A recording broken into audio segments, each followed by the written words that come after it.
Já pode gravar, está gravando? Está gravando. Deixa... Isso. Então, hoje a gente vai concluir o capítulo 1. Não vai ser uma leitura sequencial, de parágrafo por parágrafo. Nós vamos apresentar ele por temas, né? A Jéssica vai falar do arquétipo da ânima, e eu e o Cláudio vamos dividir um pouco aí os outros assuntos. E quem quiser, o Fábio também ficou de falar sobre a sombra. É curtinho para a parte da sombra, o Fábio. Mas aí, se você puder comentar também. Nós temos duas preocupações, eu vejo. Tá? O primeiro é de conteúdo. Então, é importante...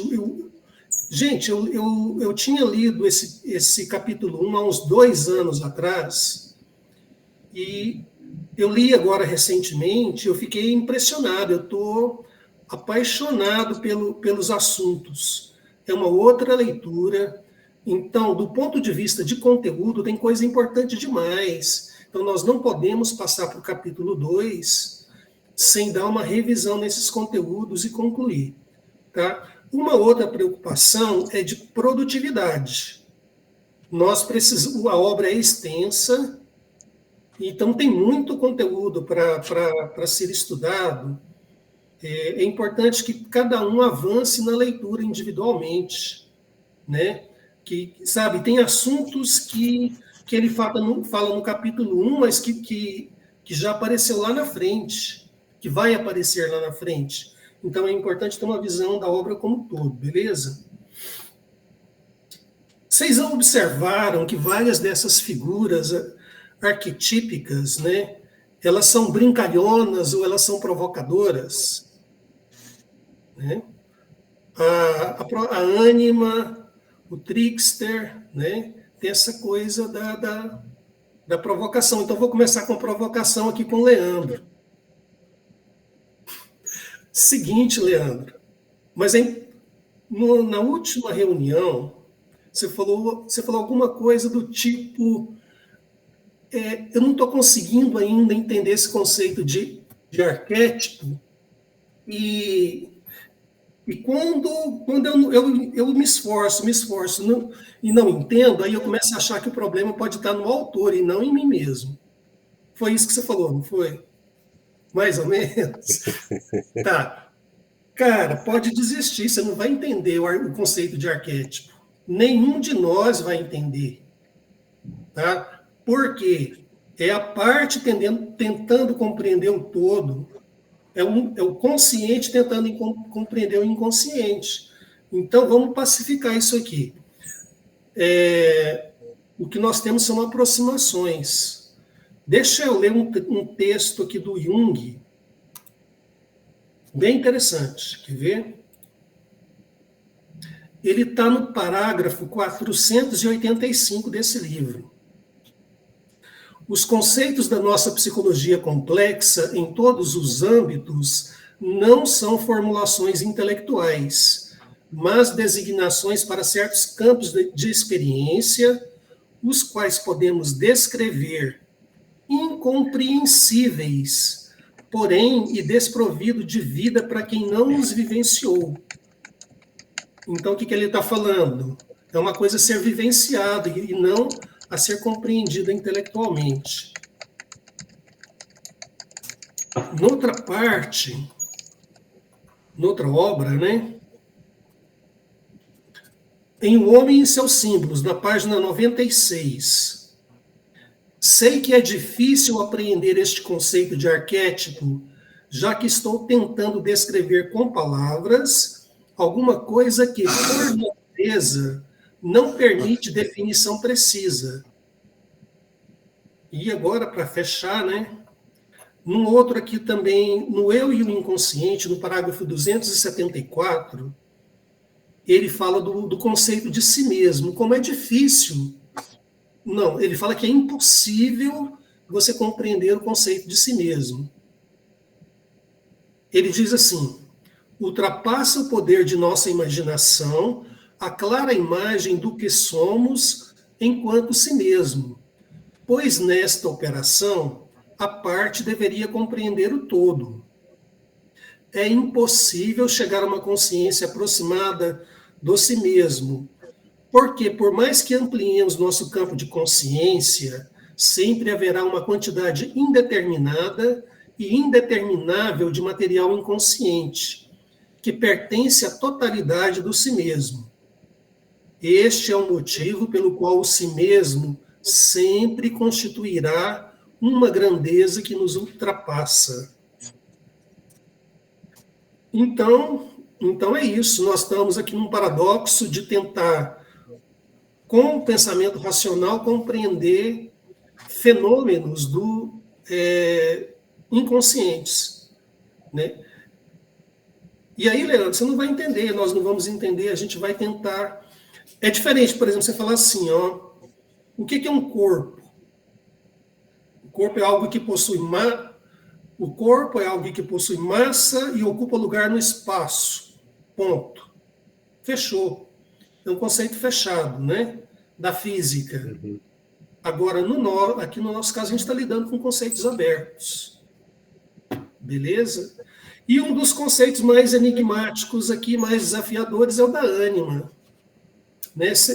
Aí, se a Jéssica quiser já dar sequência, pode ser, Jéssica? Wagner, pode... deixa eu só fazer uma pergunta. Por exemplo, assim, se eu penso na mãe como arquétipo,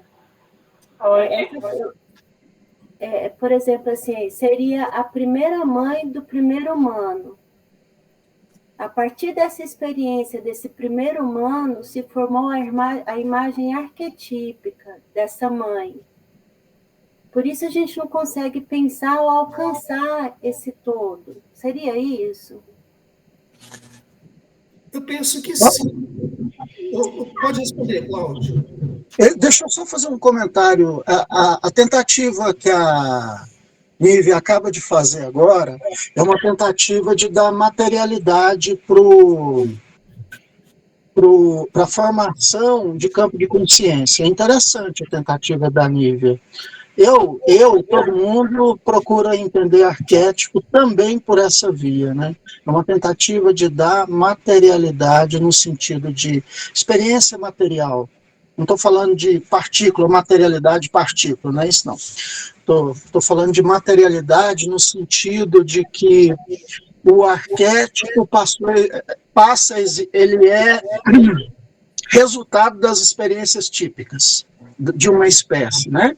Nessa linha vão as descobertas do Rupert Sheldrake, que está vivo ainda, é um biólogo britânico, e é uma linha muito boa, viu, Nívia?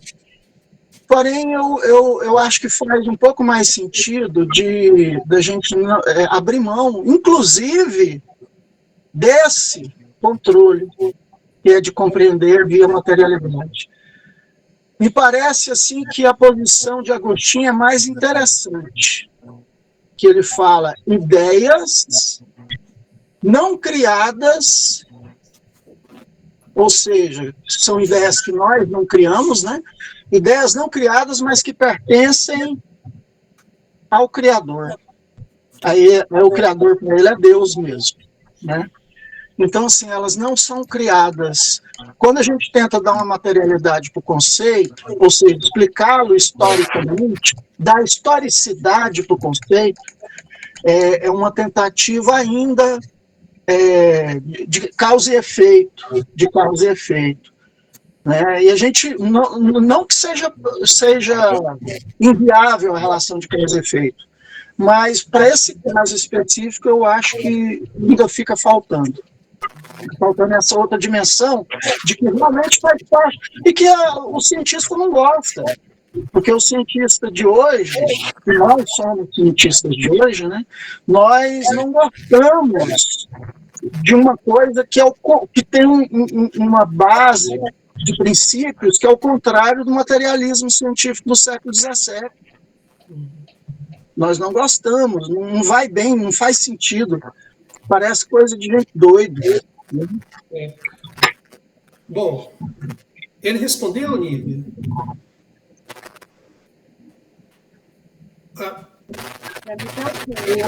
A Jéssica disse que está cortando lá para ela. Jéssica, eu estou ouvindo bem. Vocês estão ouvindo bem? Então, Jéssica, você pode falar agora? Deixa eu só fazer uma. Ela vai sair e entrar novamente. Esperar um pouquinho. Enquanto ela sai e entra, deixa eu só fazer mais um comentáriozinho, Wagner, bem rapidinho. Quando o próprio Jung, na Natureza da Psique, ele apresenta um fortíssimo aspecto do inconsciente coletivo, né? Ele apresenta uma possibilidade de definição do inconsciente coletivo como somatório de todas as experiências de todos os seres e espécies em todos os tempos, ou seja, inconsciente coletivo correspondendo a um dos mundos. Aí vem uma coisa chata, que é a da mente analítica ocidental, consolidada principalmente no século XVII, que é assim, ou uma coisa é, ou uma coisa não é.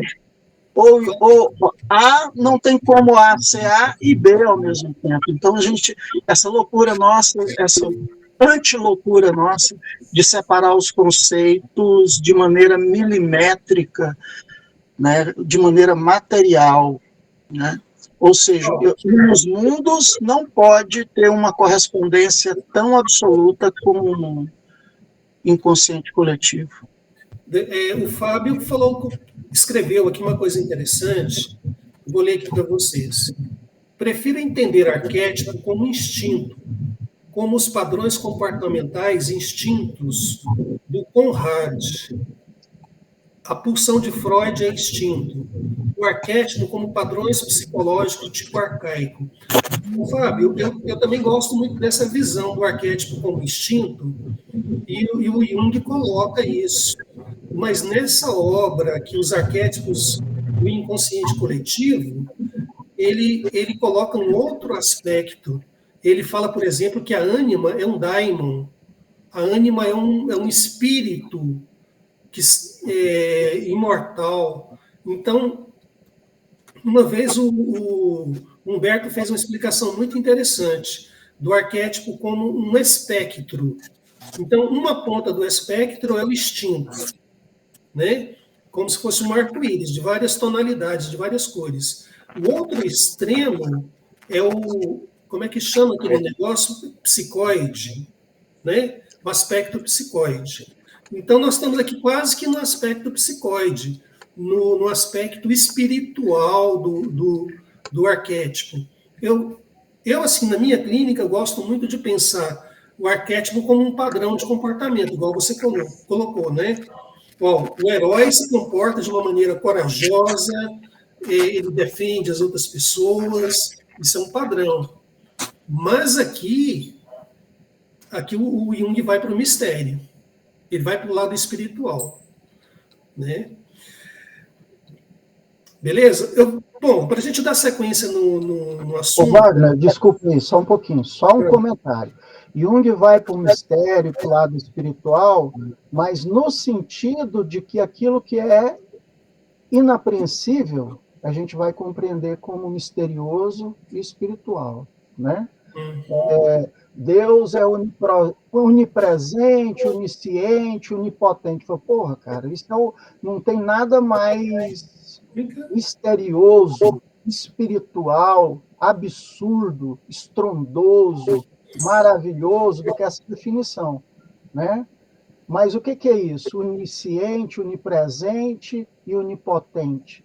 Aí quando formularam matematicamente os cálculos e eles davam certo matematicamente a respeito de vácuo quântico, aí vem esse estarrecimento, porque ele vai para essa ordem, ele está em tudo, ele criou tudo, e ele é um campo de consciência, ele sabe tudo. Ué, então isso nem coincide com a definição de Deus? Aí, ou seja, é uma coisa assim, que aí os outros cientistas vomitam na cara do cara, o cara vai lá, prova matematicamente, eles continuam vomitando na cara dele. Até que chega uma hora, no acelerador de partícula, que você prova que existe isso mesmo. Você prova do laboratório. Então, provou materialmente? Não, porque não é matéria. Mas provou materialmente no sentido de materialmente como verificação empírica, né? Aí provou? Provou. Aí o que acontece a partir daí? Ué, então deveria deixar de ser mistério, mistério insondável, as ideias de onipotência, onisciência e onipresença. Deveria deixar. Porque se você provou dentro de um laboratório, então, assim, para a gente também não achar misticismo é coisa de gente sem noção. Não, é um cálculo,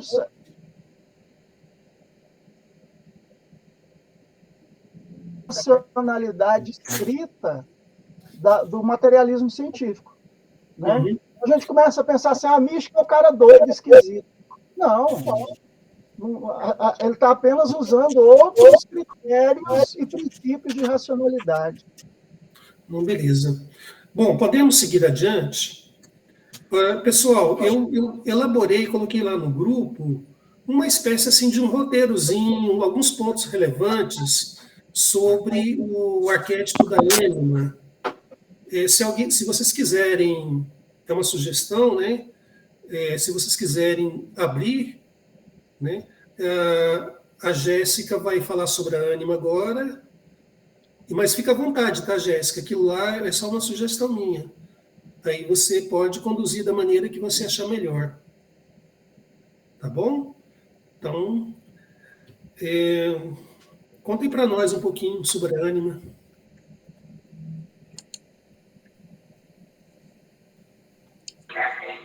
Bom dia a todos. Você está me ouvindo? Está me ouvindo? Sim, estamos te ouvindo.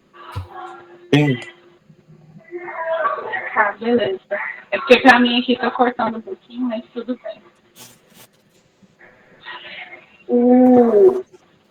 Alguns parágrafos me chamaram muita atenção. O que Jung fala sobre ânima e compara esse arquétipo com a alma, né? Ele traz, no parágrafo 55, ele fala sobre a historicidade da ânima. Ele cita a alma de uma forma relacionando ela com vários autores e várias histórias. Ele traz muita mitologia. Essa parte eu acho muito interessante quando ele compara a ânima na mitologia. Quando ele fala que alma seria uma questão dogmática, no parágrafo 55, e eu também achei interessante porque ele já fala no outro parágrafo, no parágrafo 50, em outro parágrafo, ele já fala que não é só dogmática, que a ânima é muito mais do que dogmas. E no parágrafo 55 também, ele continua falando que a alma é extremamente maravilhosa e notável. E que o objetivo dessa alma, dessa ânima, ela é apaziguar. Eu achei também muito interessante. E que ele traz também outros significados. Ele traz significados no alemão, ele traz significados no grego. E ele fala também que ele cita Heráclito, né? Onde ele fala que a alma seria iguinha e seria fria e fresca. Ele também, no parágrafo 56, ele fala que a alma ela cria fantasias, ela mexe com o homem. E essa parte também eu achei interessante, porque ele fala que a ânima ela vem para não deixar a pessoa ficar estática, ela vem para movimentar. Essa parte eu achei extremamente muito, muito, muito interessante.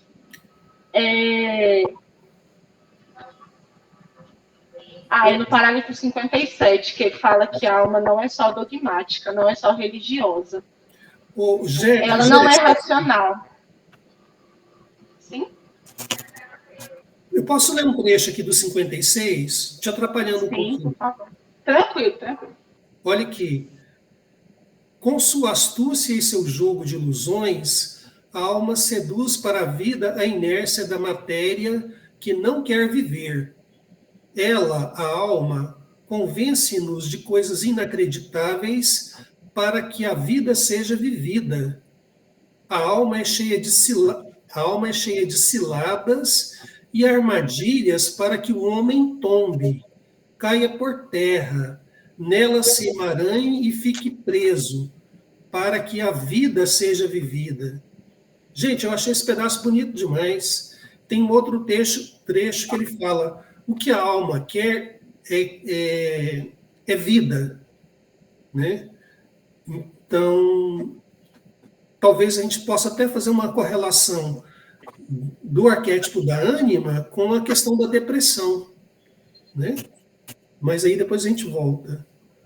Desculpa te interromper, pode. Ô, Jéssica. Tranquilo, pode interromper quando quiser. Vou te interromper também bem rapidinho, porque eu lembro que o Wagner me ensinou uma coisa de antropologia que eu não conhecia, que era o seguinte: quando uma comunidade tradicional, algum indivíduo está com um problema de saúde, seja físico, emocional, mental, espiritual, não interessa, algum tipo de problema de saúde, reúne a comunidade e é feito um ritual para devolver a alma dele, para voltar a alma para o corpo dele. Então, a alma, nesse sentido também, de que como ela tem esse movimento contrário à morte, então ela é vida. E quando essa alma volta para o corpo, daí a gente pode pensar bem a condição do homem, do humano atual, que ele é totalmente fora do próprio corpo, né? Por isso que a gente pratica meditação, quem pratica, para ver se volta para o corpo. Cadê o corpo? Onde é que está o corpo? Aí, por sorte, algumas pessoas são viciadas em musculação, né? E são acusadas de fúteis, de superficiais, mas naquela hora lá, a chance dele estar no corpo é gigantesca, né? Então, tem momentos de estar presente no corpo. Cláudio, esses povos, eles encaram o adoecimento psíquico, físico também, como perda da alma. Então, os rituais é para trazer a alma de volta para o corpo, para a vida, né? E sendo que o espírito é coisa ruim, é o espírito mau. A alma é essência, são coisas boas, é vida. Ainda no comentário da Jéssica, essa coisa de que a alma ela tem, então, essa função de provocação, de tirar da inércia. Esqueci o que é que eu ia falar. Pode volta, Jéssica, desculpa. Tranquilo. Uma parte interessante aqui, que eu acredito que fala sobre isso, é no parágrafo 59, que ele fala que ela convence com suas razões a não se lidar com o inconsciente. É igual quando o Wagner falou, né, que das reuniões para trazer essa alma de volta. Ela convence com suas razões, por isso destruiria inibições morais, desencadearia forças, que seria melhor permanecer inconscientes. Como quase sempre, ela não está totalmente errada, pois a vida não é somente o lado bom, é também o lado mal. Porque a ânima quer vida, ela quer o bom e o mal. Então, eu acredito que a ânima faz, talvez, essa ponte. Ela traz talvez o consciente pensando no inconsciente, para que a pessoa não fique 100% no inconsciente. Foi mais ou menos o que eu entendi sobre a ânima. Lá no 56 também, quando ele fala que a alma tem algo que a defende, ela é ousada, ela doa vida. E é isso que eu gosto do Jung, ele faz essas conexões, ele traz o arquétipo tanto para a consciência quanto para o inconsciente. Isso eu gosto muito do Jung. Alguma observação? Parece que eu queria falar alguma coisa. Ele fala assim: a alma é um daimon, doador de vida, que conduz o seu jogo élfico sobre e sob a existência humana. Né? Tem duas palavras aqui, daimon e élfico, né? Todo mundo sabe os significados?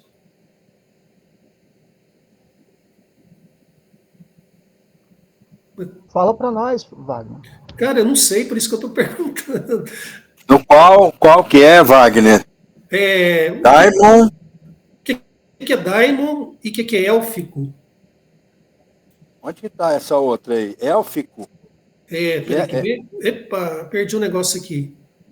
É Aqui, do... ó. Aqui, lá no parágrafo 56, que a Jéssica está Não, comentando. Daimon eu vi, está no 56. A outra... Aqui, ó, qual que é? porém, ter alma é ousadia da vida, pois a alma é um daimon doador de vida. Sei. Daimon, E a outra? que conduz seu jogo élfico sobre e Tá bem sobre a baixo. existência humana. Aqui, Daimon é intermediário, né? Platão usa essa palavra, intermediário. É aquilo que você estava dizendo desse exemplo acho que foi da comunidade indígena que o Cláudio se referiu, trazer a alma de volta, né? Alguém faz o papel de daimon, de intermediário. Daimon é intermediário. Depois deu origem também a palavra demônio. Aí tomou uma tônica negativa. Posteriormente questionaram que quando Jesus estava lá naqueles 40 dias e o demônio falou para ele, transforma logo essa porra desse negócio aí em pão e acaba com esse negócio, ele estaria incentivando, fazendo o papel de daimon, como se Jesus provasse que fosse Deus logo de cara, né? Então daimon é intermediário. E élfico é um jogo... ele é aquele, eu entendi que está se referindo a Éfos, aos deuses, aos élficos, né? Mitologia Conduz celta. seu jogo aos deuses. Talvez o Platão, aí eu escrevi, ó, lá quem quiser consultar no banquete, não, onde que está? É no banquete. Tem uma numeração ao lado que é 202E. Quem não tiver essa numeração, pode procurar Diotima. Primeira vez que aparecer essa palavra é no discurso Sócrates de Diotima, provando a origem e os efeitos do amor, o amor eros, conhecimento lá, né? Então, Eros faz o papel do daimon, leva as súplicas e as oferendas dos homens aos deuses e traz as ideias divinas dos deuses aos homens. Eu acho que o daimon seria o próprio psicólogo, vocês. E aqui no texto, intermediário. E élfico aos deuses, né? Tem um termo parecido, o Pedro, que é o psicopompo, né? Aquele que conduz as almas para uma outra dimensão. Eu acho que nós psicólogos somos mais psicopompos. Se você traz, a pessoa chega numa condição, você conduz ela para uma outra. Wagner, Isso mesmo. Eu estava lendo os tipos psicológicos ali, ele falando sobre a relatividade de Deus, e ele identificou, por exemplo, Deus como essa libido mais profunda, lá no inconsciente, tipo, antes de ser representação nenhuma. E colocou a alma como essa mediação, a alma como esse vaso que é capaz de representar isso que está mais profundo e fazer essa mediação entre inconsciente e consciente. Também não sei se você observou isso aí, Jéssica. O daimon como intermediário também, Leandro. O Wagner lembrou da psicoide, né?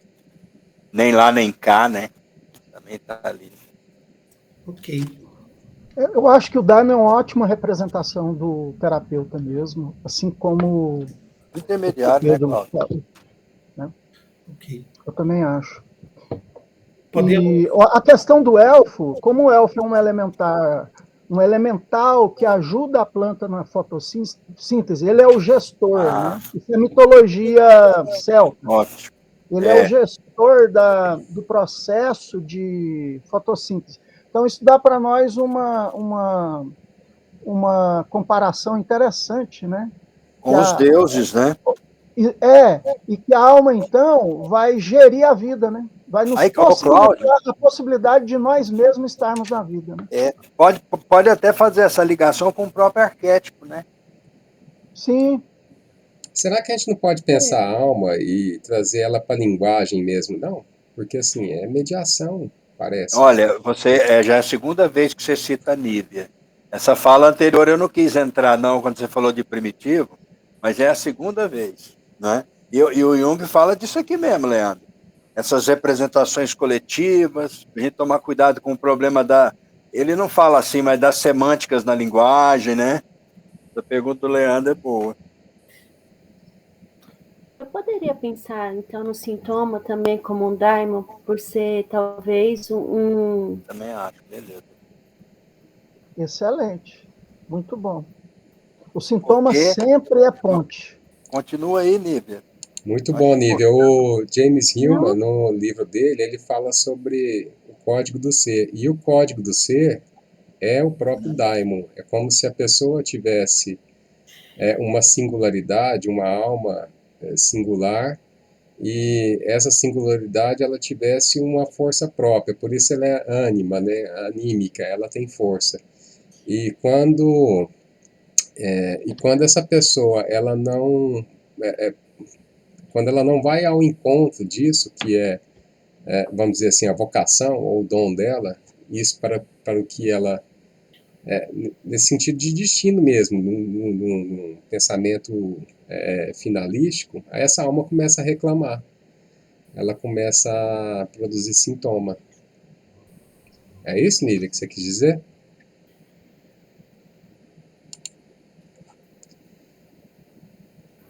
É isso sim, Leandro. É porque quando o Pedro falou do intermediário, né, ou aquele que conduz, das funções do sintoma é isso, né, trazer à consciência esses conteúdos aí que estão em desordem, de alguma maneira. Tem nessa fala do Leandro, Nívia, sobre o pensamento, a representação, né, Leandro? Lá no 69 e 70, no 69 diz: o pensar precede a consciência do eu primitivo, e esta é mais seu objeto do que sujeito. E no 70, eu gostaria de dar um exemplo acerca do modo pelo qual o inconsciente pensa e prepara suas soluções. Gente, vamos voltar na Jéssica, né? Debandamos aqui. Não, tá ótimo, pode continuar. Senão você perde o rumo. É porque a Não, alma ela pode ser vista como função, né? Você pode, nossa, a alma é um trem complexo demais.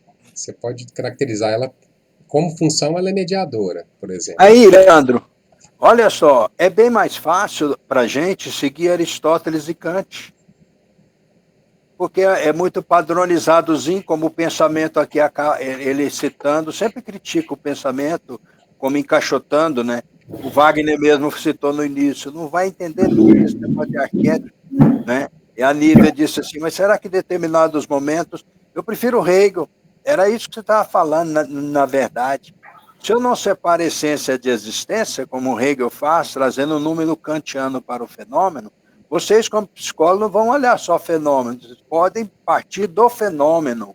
Acho que é isso que a Lívia estava falando, das representações que ele tem na atualidade, porque se voltar lá na primitividade é complicadíssimo, a gente não entende, não é? E aí, Leandro, seria como se os arquétipos se mostrassem, como o Hegel diz, do absoluto que se determina, não é? Pedro, tá, mas agora, desculpa descambar um pouquinho, olha só. É o Agora, seguinte. peraí, eu me perdi no meio, Leandro, perdão. Aí é Tá. muito mais fácil ser Aristóteles e Kant do que ser Platão, Hegel e Jung, porque o indizível está aí, né? A ideia, o absoluto e o arquétipo, coisas que nós não sabemos o que são. Olha a virada que o Cláudio deu aí, ó. O Cláudio, ele é sutil. Ele deu uma viradinha aí agora na última fala dele, ó, sobre arquétipo, né? Bom, mas só para dizer isso, Leandro, perdão. O que eu queria dizer também, então, vai nessa linha sua aí da filosofia, quando, quando um pensador fala assim que o primitivo é anímico, que o primitivo anima as coisas, né? Como se o objeto tem uma questão valorativa que está no sujeito e não no objeto. quando ele se coloca disso, ele também está se colocando nessa posição kantiana de ser um sujeito que não modifica, que ele não é efetivo, como se a razão não fosse algo anímico. Ué, a razão, a lógica, Exatamente. a matemática, ela é puramente anímico e ela tem efeito no ambiente, ela é efetiva. Então, assim, e aí, nesse contexto aqui, a gente pode pensar, né, só assim, não é nem criticar, mas é pensar se existe mesmo essa possibilidade de não ser anímico, entendeu? Exato. E de fazer essa separação tão grande entre o primitivo e o não primitivo. Mas o Leandro, eu não entendo que ele faça essa separação, não. Sabe por quê, Leandro? Porque quando ele fala de unus mundus, e quando ele fala de inconsciente coletivo, e quando ele fala de arquétipo, dando essa natureza, com esses três noções, dando uma natureza de unicidade. Então, assim, quando parece que está separando, é porque a linguagem exige. Eu não consigo falar, se eu preciso me referir a alguma coisa ao aspecto primitivo, fica parecendo que eu estou separando a existência de primitivo e não primitivo. Pessoal, vamos. O debate é interessante e pode ser muito ampliado, mas como o Cláudio gosta de falar, vamos pregar no texto. Vamos voltar para o texto. E a Jéssica, né? Jéssica, dá sequência, por favor. Eu vou voltar para o texto aqui, no parágrafo 57, quando ele fala, acredito que um pouco sobre isso. Ele fala assim: afinal de contas, a vida psíquica é, em sua maior parte, uma vida inconsciente e cerca a consciência de todos os lados. Pensamento este suficientemente óbvio quando registramos a quantidade de preparação inconsciente necessária, por exemplo, para o reconhecimento de uma percepção dos sentidos. Acredito que ele responde mais ou menos essas dúvidas com relação à consciência do arquétipo, né? E eu acredito que é isso, que foi o que eu entendi sobre ânima. Antes de ir, tem uma escrita do Fábio aí, ó, sobre sintoma. Nívia, você leu, né? Dá uma lida aí, Nívia.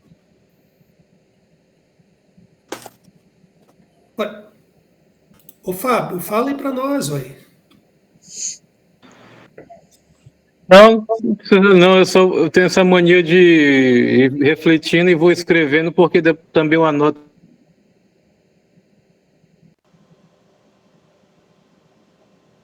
de psicologia simbólica, né? Justamente porque o que interessa é esse diálogo possível. Já fugi um pouco do tema até, do consciente com o inconsciente, só pode ser compreendido pelo símbolo. E só estava pensando isso, né? Que você não tem um acesso direto ao universo da alma individual e coletiva. Você só pode dialogar com ela numa mediação hermesiana, não hermética, mas hermesiana, pelo símbolo, né? Aí o sintoma também na clínica é símbolo, né? Porque o sintoma ele traz uma linguagem distorcida que você vai ajudar o paciente a se compreender pela simbólica sintomática, né? Só isso. Obrigado. Jéssica, muito boa a sua apresentação, as suas falas. Eu peço licença para eu poder colocar alguns pontos que eu acho que me tocaram, né? Que é uma síntese que eu fiz. Aí eu vou compartilhando rapidamente com vocês para nós podermos fechar. Aí, Jéssica, você pode comentar, o Cláudio, quem quiser comentar, tá? Vamos dar uma repassada, então, no tema da ânima. Aqui. Parágrafo 53. Um ser mágico feminino. A sereia é um estágio ainda mais instintivo de um ser mágico feminino que designamos pelo nome de ânima. Então, Fábio, aqui ele foge da questão de instinto de arquétipo vinculado o análogo ao instinto, e ele usa a palavra mágico, né? É um ser mágico feminino. No 55, ela assume diversas formas. Ela vem ao nosso encontro sobre a forma de uma ninfa, mas se comporta como um súcubo. Ela assume as mais diversas formas como uma bruxa e é de uma autonomia insuportável que, a bem dizer, não seria próprio de um conteúdo psíquico. Eventualmente provoca fascinações que poderiam ser tomadas como a melhor bruxaria, ou desencadeia estados de terror que nem a aparição do próprio diabo poderia suplantar. Gente, ó, como é forte esse parágrafo 55. Ele fala que uma das formas da ânima é na forma de uma ninfa.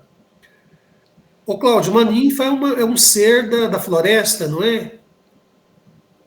Isso, é um elemental, né? Mas lá na mitologia ela tem uma conotação de ordem sexual, né? Porque ela está relacionada com aquele outro mito, ai meu Deus, eu vou lembrar o nome aqui, te falo, espera aí. Uhum. Ela é uma figura sedutora, né? Isso. Mas ele fala assim, mas se comporta como um súcubo. Gente, eu pesquisei esse negócio de súcubo, e vocês sabem o que é? Aí é brabo. É brabo, aí é brabo. Ele é um demônio que assume a forma feminina, aparece no sonho dos homens para transar com eles, para fazer sexo com o homem, para tirar dele toda a energia que ele possui. E detalhe, esse demônio feminino, ele aparece na imagem da mulher que o homem mais deseja. Então, aí fica difícil, né, de resistir. Então, o Leandro está rindo. Mas é uma visão, e quando vocês colocam na internet essa palavra, fala aí, Cláudio, súcubo. Súcubo. Vocês vão ver as imagens desse demônio, é muito chocante. É muito chocante. Então, as diversas aparências da ânima, né? Olha no finalzinho que ele fala. Eventualmente provoca fascinações que poderiam ser tomadas como a melhor bruxaria, ou desencadeia estados de terror que nem a aparição do próprio diabo poderiam suplantar. Pior do que o diabo. Pensaram nisso? Né? Em Wagner, interessante ele ficar usando essas analogias. Oh, mas para que ele vai falar de analogia de ninfa, de súcubo, de tudo isso para falar de ânima?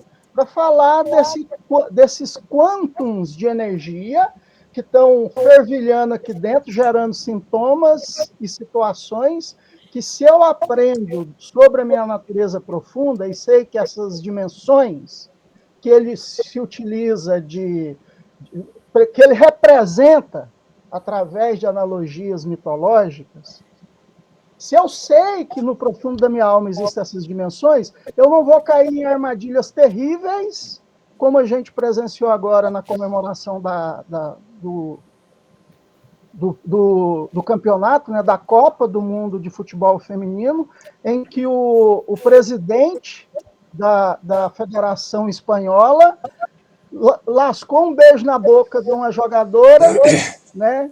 Aí você pensa assim, pô, então, beleza, essa explosão aí dessa dimensão que descontrola e o cara faz merda, ela existe onde? Em todo mundo. Aí se eu sei também que nós vivemos numa civilização misógina, então a mulher é reduzida a um sujeito menor por conta dessa característica de misoginia que é estrutural, que é cultural, que é estabelecido e vai funcionar independente de qualquer coisa. Eu, hoje, já tem mais ou menos uns 2 meses. Todas as vezes que eu vou conversar com a mulher, eu primeiro converso com o meu misógino, porque eu sei que ele existe em algum lugar, porque ele existe em todo mundo, porque ele é estrutural. Eu primeiro converso com ele, para eu me relacionar de igual para igual com o sujeito, eu e uma mulher. Porque se ela é um pouquinho menos sujeito do que eu, tem um pouquinho menos de dignidade do que eu, aí ela pode virar um objeto. Aí eu não posso chegar e meter a boca numa maçã, assim, sem ver.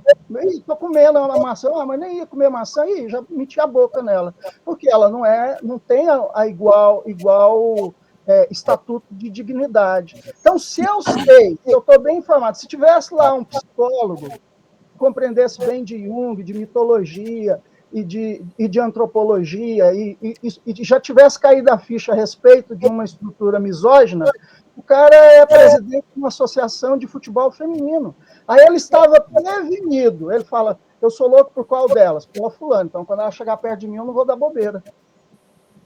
Mas ele teria que... Então, eu acho que a função prática de todas essas analogias, com tantas coisas terríveis, é para a gente compreender que a nossa natureza, a nossa condição, ela se submete a uma natureza profunda que pode atuar a qualquer momento, de maneira devastadora. Hein, Cláudio? Eu tenho a impressão que a Icaraí levantou a mão aqui tem mais de meia hora. Não é, Icaraí? Eu já digitei já. Fala aí, Icaraí. Fala aí. Não, é o que eu falei sobre o elfo. O elfo é um elemental do ar, está relacionado à mente. Uhum. Agora, sobre o súcubo, tem o ícubo também, dessa figura do ícubo, desse demônio, para as mulheres. É ótimo. A Jéssica pediu para falar. Olha, não, é porque se o nome dela, a Marina colocou aí no bate-papo, porque essa misoginia arquetípica põe as mulheres como inferiores. Porque isso não acontece com os homens. Eu acredito que por conta, eu acho que é uma questão histórica, né, que se tornou estrutural essa misoginia.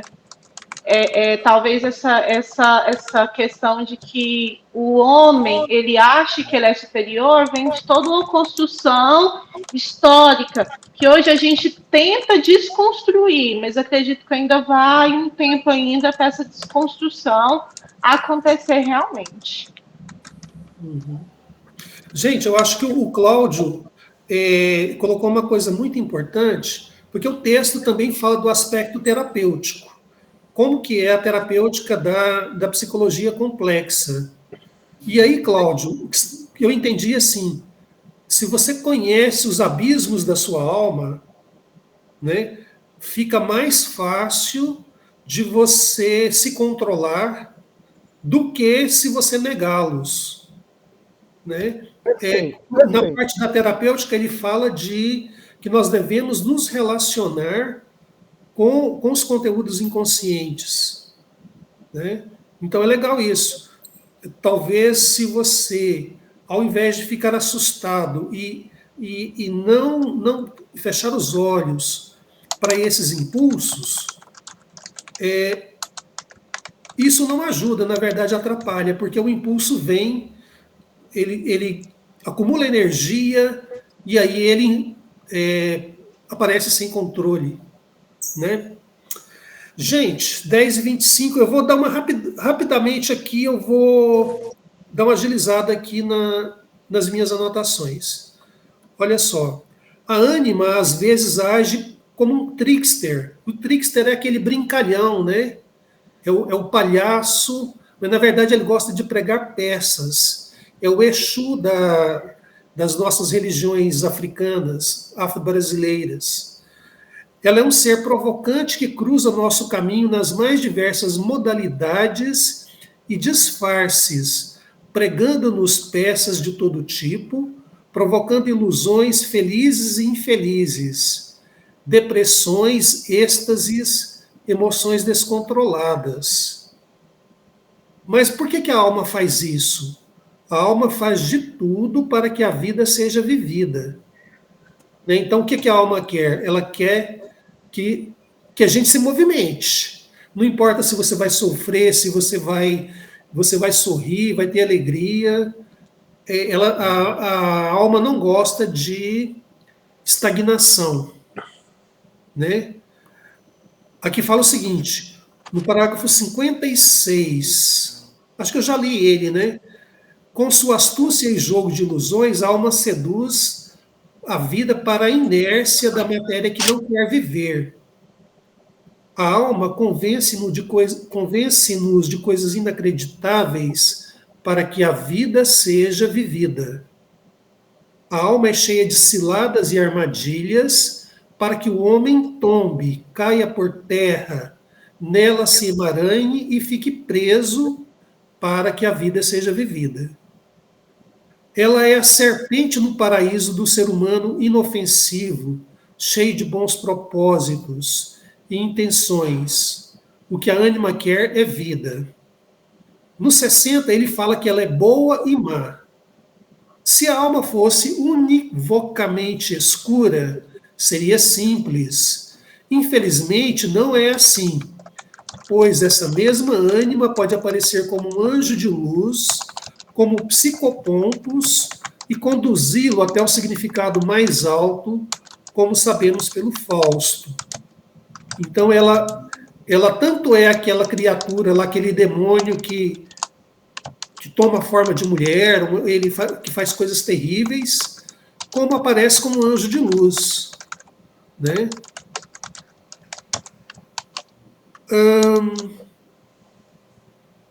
Depois, aqui, no 61,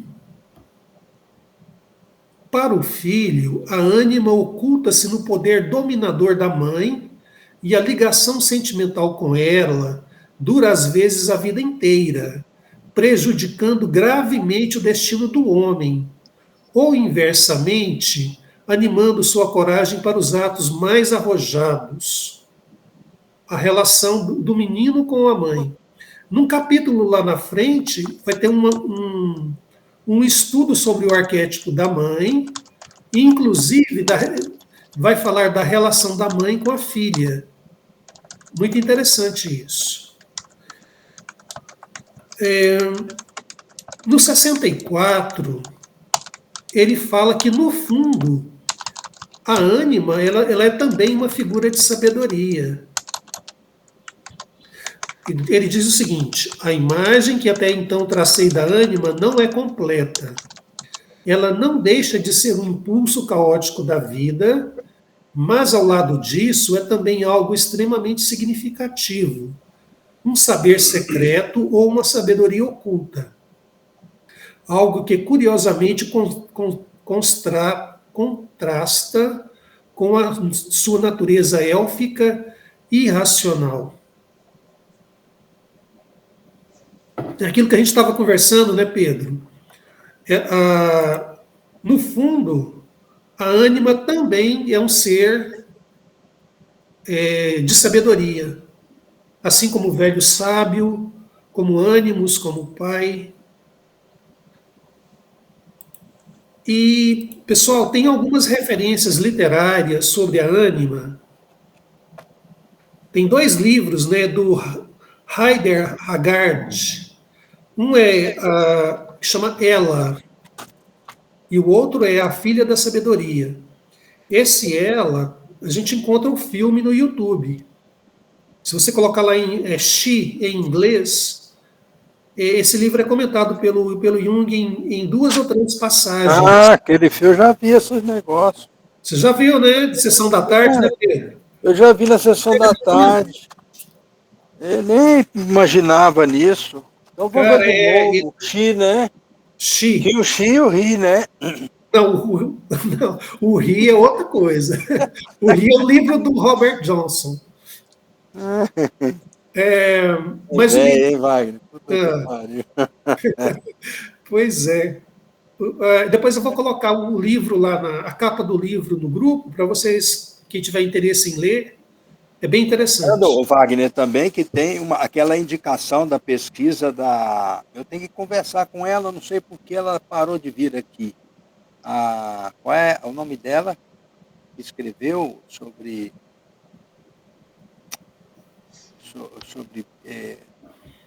psique, a Bárbara. Psique como ânima, ânimos e psicoide. Também fica legal. Está no nosso livro, né? Uhum. É um capítulo do livro. Pessoal, então, para finalizar aqui sobre a ânima, no parágrafo 66, ele fecha dizendo o seguinte: a ânima é o arquétipo da vida. Né? Então, esse é. Ok? Algum Por que comentário? você pulou a sombra? Vai falar da sombra? Uai, O Fábio, né? o Fábio ficou de falar da sombra. Você quer comentar, Fábio? Vou comentar rápido a sombra. A sombra é o primeiro passo, né? Equivalente à alquimia, o nigredo. Primeiro você reconhece o caótico, reconhece o sombrio para organizá-lo. Só a partir disso, nas simbologias de descidas ao inferno, nas simbologias de para alcançar o castelo, você tem que descer abaixo do castelo, nas vias mais escuras, as vias assombradas. Só superando essas primeiras provações, você alcança o castelo, que é a alma. Por isso que na sequência psicoterápica é primeiro a sombra, trabalhar a sombra, o caótico, que é a confissão, né? Você primeiro confessa o que é negativo, para depois seguir para o aprendizado e as 5 etapas alquímicas, né? Ou da igreja, ele coloca da igreja medieval, né? A confissão, depois o aprendizado, eu esqueci a sequência agora. Mas a sombra é o primeiro passo, é o portal, é a confissão, e só depois da confissão que você consegue atingir a alma, que é o segundo passo, né? Acho que isso ficou bem marcado na minha leitura, assim, da sombra. Só isso. E você, Fábio, vamos perguntar para o grupo: vocês têm feito o trabalho com a sombra? Né? Como que vocês têm feito esse trabalho?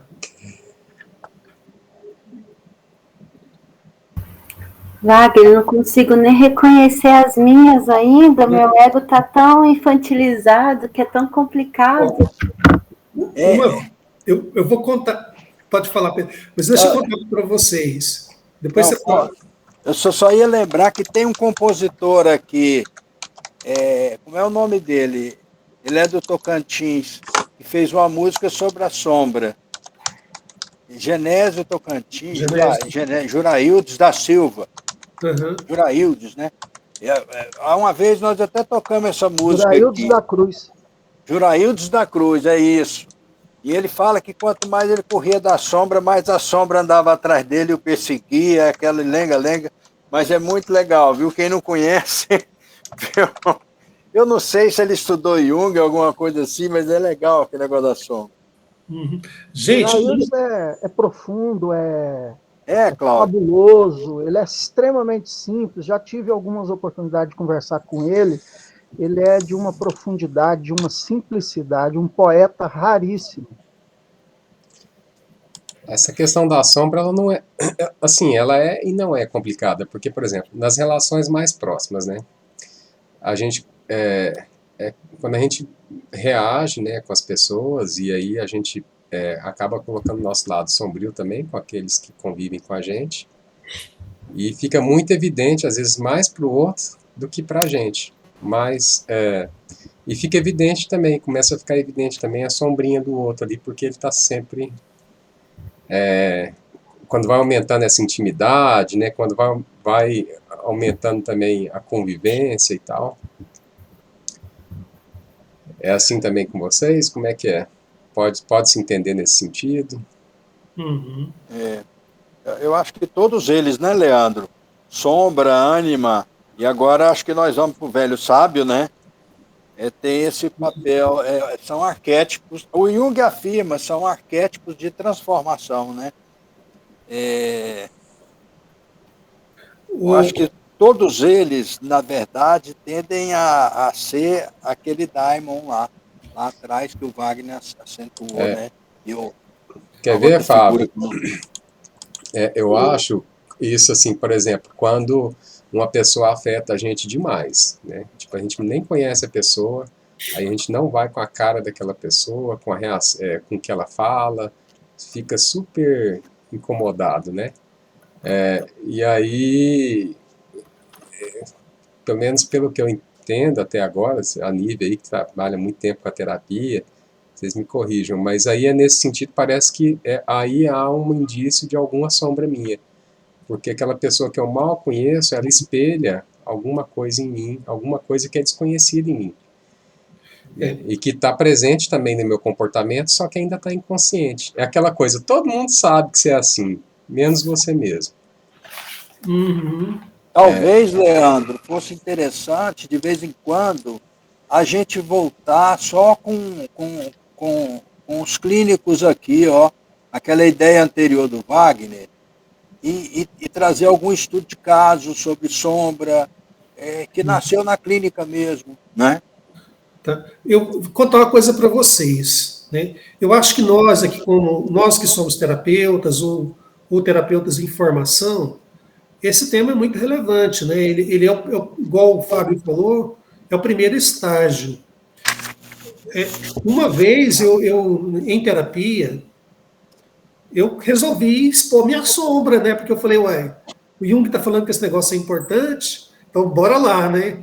E comecei a colocar os conteúdos sombrios. E o meu psicólogo assustou, gente. Ele falou assim, sabe, ele não deu conta de ser continente para os conteúdos que eu estava trazendo, né? Hoje, ele era um analista junguiano em formação, né? E então é importante esse negócio do trabalho com a sombra, nós fazermos o nosso, né? Para que futuramente a gente possa acolher a sombra do outro, né? Agora, como fazer isso depois, fica para uma próxima reunião, né? Outra coisa legal é a sombra, os escritos do Pedro com, não sei com quem foi, né, da sombra, no livro nosso, a sombra já aparece em Platão. Talvez antes de Platão, né? Escrito em Platão. E a sombra em Platão, ela é superada. A sombra junguiana, ela é integrada e é infinita no sentido de que é o primeiro passo, mas ela vai estar sempre ali o lado sombrio, que é tanto os nossos aspectos negativos, nossos defeitos da nossa alma, quanto os aspectos que estão para serem desenvolvidos, né? Os nossos talentos incubados que às vezes a gente nem reconhece. Tanto que o Jung vai falar também que esses também adoecem, né? Quando você não desenvolve uma vocação, você também adoece. Isso é um aspecto sombrio também. Interessante. Então, gente, rapidinho. Pessoal, Ai, foi mal, Wagner. Eu queria desculpa, dar um Leandro. exemplo de um sonho, assim, de terapia e como que essa sombra apareceu. Mas se tiver muito curto tempo, a gente... O nosso tempo está curto, nós ainda temos 2 assuntos para tratar em 20 minutos. Então, você pode suspender e a gente colocar numa próxima reunião? Tá? Nós temos, na verdade, a questão a relação entre arquétipos e psicose, um tema muito interessante. A questão do velho sábio e também da terapêutica. Terapêutica a gente meio que começou a tratar aqui. Então, o Pedro saiu aí, mas eu queria até sugerir que o Pedro falasse do velho sábio. Mas, como ele não está aqui, ô Cláudio, será que você pode a gente rapidamente dar uma repassada na questão do arquétipos e psicose? Sim. Sim, Bom, Cláudio, nós temos uma lembrando. dificuldade aqui para arquétipo e psicose, Wagner. Eu gastaria uns 4 encontros, porque eu gosto de ir pregado no texto. Como são pouquíssimos minutos, eu não tenho como pregar no texto, e vou fazer apenas algumas considerações principais. Pode ser assim? Sim, só queria, Cláudio, que você ressaltasse, se possível, a questão do empobrecimento, a ausência de símbolos, né? como fator de patologia. Esse empobrecimento imagético, né, simbólico, como fator de desproteção. Se puder falar um pouquinho disso, beleza? Vou começar então por esse comentário.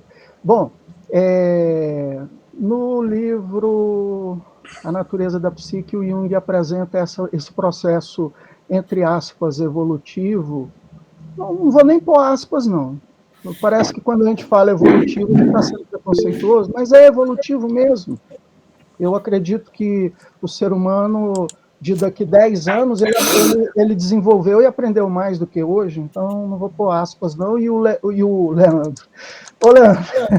O quê? E o Jung também não põe aspas. Então, nesse processo evolutivo, que nós alcançamos a consciência, o desenvolvimento da razão ao ponto que alcançamos, o Jung estabelece que esse foi o maior ganho, e é fácil entender por quê.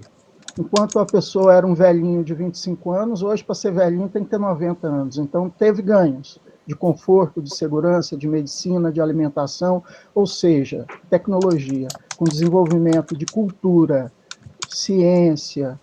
Então, esse nível de desenvolvimento tecnológico nos garante ganhos significativos. Bom, se pode gravar? Está gravando, tá não? Não, Cláudio, é outro assunto. Ah, tá. E então, beleza. O que o Jung mostra é que, por um lado, é o maior ganho, mas, por outro lado, foi o pior preço. O preço mais danoso que nós tivemos que pagar para alcançar esse desenvolvimento. E que preço foi esse? A desconexão com aquela percepção de unicidade, ou seja, uma proximidade extrema com a sensação do inconsciente, com a sensação da natureza, da unicidade, essa sensação do unus mundus. E que essa perda gera em nós hoje uma necessidade de reorganização psicológica no processo de construção da identidade. Não sou mais natureza, eu consigo voltar a me sentir como natureza. Aí tem uma interface aí com ecopsicologia, que é uma coisa fabulosa, que é o que mais me interessa em ecopsicologia, é essa interface. Tem um pequeno texto sobre isso, bem pequeno mesmo, uma página só, mas está bem estruturado. Se alguém depois tiver interesse de ler, me fala que eu envio. Aí, bom,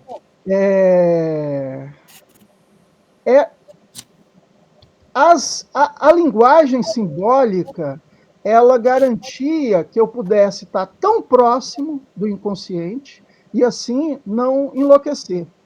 Enlouquecer por quê, Cláudio? Porque na profundeza do inconsciente, o quantum de energia é de uma intensidade tão grande que a minha alma não suporta.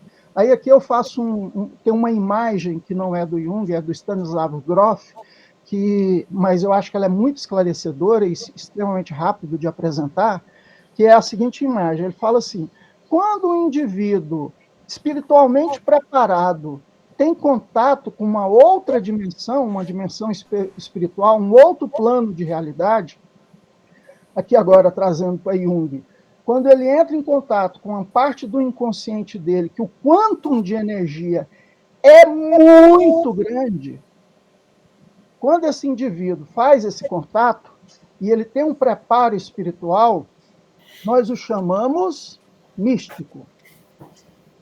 Porém, se esse mesmo contato acontecer com o indivíduo que não tem esse preparo, nós o chamamos psicótico. Então, ou seja, dando a entender que a mecânica, o fenômeno é similar, é a mesma mecânica que ocorre da psicose e do processo místico. É participação mística, o nome técnico disso em antropologia, né? Participação mística, essa sensação, esse contato com um outro plano de realidade, outro nível de realidade, ou outro plano espiritual. Se o indivíduo tem esse emocional, mental, espiritual preparado, ele vai bem. Então, eu achei melhor começar por esse comentário, porque o Wagner, desculpa, eu tô com essa coisa último dia, tô ajustando a medicação e parece que eu perco um pouquinho a memória. A questão que você colocou, Wagner, você coloca só mais uma vez, por favor, eu já concluo em 2 minutos. Sim, Cláudio. O Jung... Sobre a proteção, né? Desculpa, já volto. Já voltou, então, né? O que protege esse homem tão próximo do inconsciente, para ele se manter próximo do inconsciente, sem enlouquecer, né? Se manter com certo grau, porque mesmo aquele primeiro homem primitivo, ele precisava de um grau de consciência. Era necessário um grau de consciência. A ideia de que a consciência surge tardiamente, ela surge tardiamente com essa configuração que domina totalmente a nossa identidade. Eu sou razão. É incrível como a gente se sente razão. Tudo que a gente vai pensar, se não tiver o terceiro excluído, para mim não faz sentido. Vamos até aproveitar a contribuição do Leandro, que é uma sensação que todo mundo tem, Leandro. Quando um pensador começa a falar demais e eu não dou conta de entender, eu desconfio do pensador. Quer dizer, essa é uma contribuição muito presente na psicologia, no círculo filosófico, mas é uma posição sustentada por pessoas, por filósofos que escolhem filosofia da linguagem, lógica, filosofia analítica, né? que acreditam que ou eu dou conta de ter controle racional total sobre um conceito, ou o conceito é papo furado, né? Então, a defesa... Aí nós temos, por exemplo, eu lembro de um texto que eu li, que falava da perda que houve quando a missa deixou de ser em latim. Porque você perdia racionalmente, você não sabia o que estava falando, o fiel, não sabia o que o padre estava falando. Mas isso abria a possibilidade da alma do fiel de entrar numa frequência profunda e captar questões simbólicas, não somente questões simbólicas de fonética do latim, mas questões simbólicas de fonética, de entonação, de métrica, de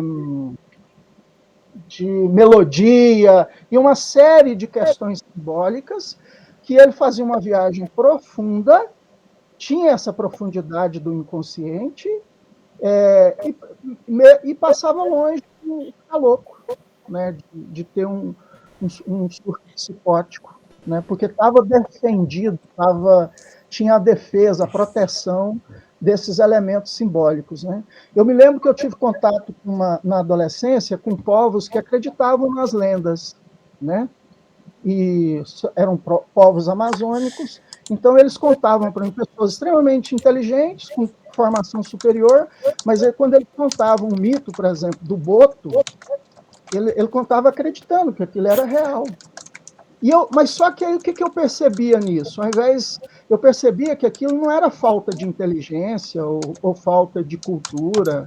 Não, era uma necessidade de sobrevivência emocional.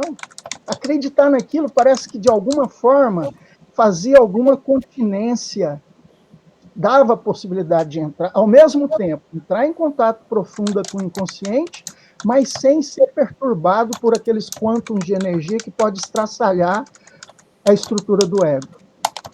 Então, o comentário sobre o que o Wagner propôs é isso. E também sobre a relação entre arquétipo e psicose, né? Quais são os arquétipos que é possível entrar em contato com eles? E aí, para falar sobre isso, eu usei o exemplo do Stanislav Grof. Beleza, Wagner? Beleza. E deixa eu complementar um pouquinho, só... Eu acho que, Cláudio, esse tema, a gente poderia gastar um dia inteiro falando dele, né? Uma pena que ficou tão curto. Mas vamos voltar nos próximos encontros, a gente pode voltar a falar disso. Aqui no parágrafo 21, vamos ver o que o Jung fala sobre as imagens protetoras. Ele diz o seguinte: a humanidade sempre teve em abundância imagens poderosas que a protegiam magicamente contra as coisas abissais da alma, assustadoramente vivas. As figuras do inconsciente sempre foram expressas através de imagens protetoras e curativas. Eu também, vocês já leram Totem e Tabu, do Freud? Eu acho que dá uma relação. Eu não sei se é assim. Quando eu li Totem e Tabu, antes de ler esse texto aqui do Jung, o que o livro fala? Haviam certos animais ou certos seres que eram considerados totens, né? E uma série de tabus, de proibições que deveriam ser observadas para não enfurecer o totem. Então, se você faz determinados rituais e se observa determinados tabus, por exemplo, tabus sexuais, pessoas da mesma família não podem ter relações entre si, o genro não pode conversar com a sogra, o Freud coloca vários exemplos. Então, você tinha, a imaginação minha, a pessoa fez todos os rituais e seguiu todos os tabus. Então, não tem por que ela ter medo. O totem vai ser uma figura protetora, né? Hoje nós temos crises os ataques de pânico é uma das doenças mais comuns na atualidade. Por quê? É um medo que você não sabe a fonte. Você não sabe a fonte da ansiedade. E você não sabe o que fazer para aplacar, para afastar esse perigo. Então, se antes eu fazia um ritual e o perigo desaparece, isso dá uma tranquilidade, né? A mesma coisa aqui. Então, eu acho que isso que o Jung está falando, que o Freud colocou lá em Totem e Tabu também, tem tudo a ver com síndrome do pânico, né? Porque o homem atualmente se sente desprotegido. Há uma sensação generalizada de desproteção, né? Então, o Jung fala aqui de imagens protetoras. No 24, ele fala o seguinte, olha, o homem protestante foi relegado a uma falta de proteção de tal ordem que faria tremer o homem natural. Gente, isso aqui eu acho que é de uma relevância clínica muito grande, né? Agora, e uma questão é, como é que a gente resgata esse contato com essas imagens? Aí fica em aberto, né?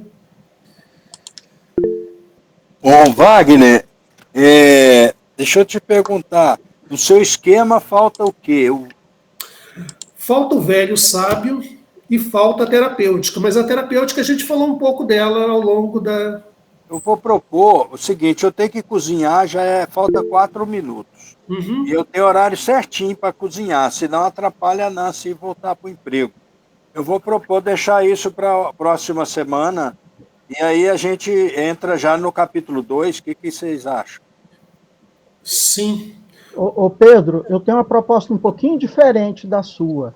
Hoje é 22, a próxima semana é 29, o calendário... Eu estava entendendo que hoje fosse o nosso último dia, porque no próximo encontro nosso, a gente já está fora do calendário da UFG.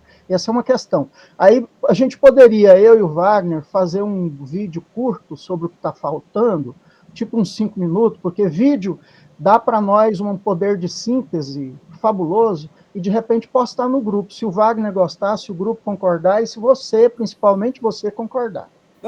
Cláudio, eu acho que o fim lá na Federal é 28, né? Um dia depois, tem nada não, cara, vamos encontrar aqui mesmo. Né? Tá ótimo, então na próxima terça-feira é nosso último encontro e a gente conclui, né? Ok.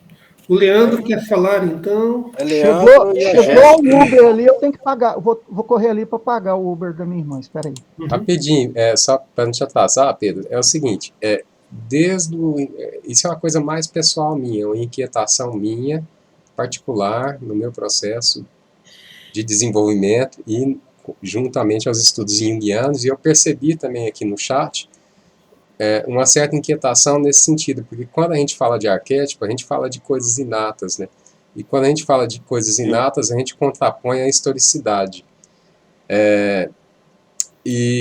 Ou não, né, Leandro? Ou não. Assim, são dois polos opostos que às vezes pode ser uma coisa só, se a gente for pensar hegelianamente. Desculpa te cortar, só porque o Jung fala o seguinte, eu não consigo fazer psicologia sem recorrer à história. Essa forma inata é justamente a história repetida. É justamente a história dentro de nós.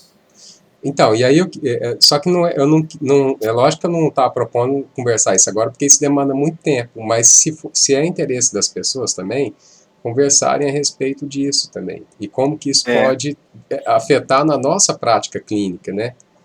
Por exemplo, a gente vê muito aí, sabe, vendas de cursos aí de arquétipo, seja o arquétipo tal, então, assim, como que essas coisas estão carregadas de